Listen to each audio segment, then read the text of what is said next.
తెలిసి రామచింతన లేకపోతే చింతయే.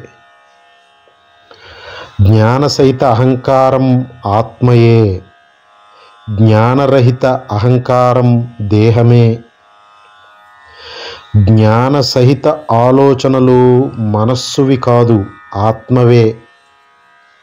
జ్ఞానరహిత ఆలోచనలు చంచల మనస్సువే. జ్ఞానసహిత మాటలు మంత్రములే, జ్ఞానరహిత మాటలు వ్యర్థములే. జ్ఞానసహిత కర్మలు అకర్మలే, జ్ఞానరహిత అకర్మలు జనన మరణ చక్రంలో తోసే కర్మలే. మర్మమంతా జ్ఞానసహిత జ్ఞానరహిత స్థితి అందే ఉన్నది. శక్తిహీనులైన అహంకారం మనస్సు మాటలు కర్మలలో లేదు. అందుకే తెలిసి రామచింతన చేయి అన్నది. సర్వం శ్రీ సద్గురార్పణమస్తు. జై గురుదత్త.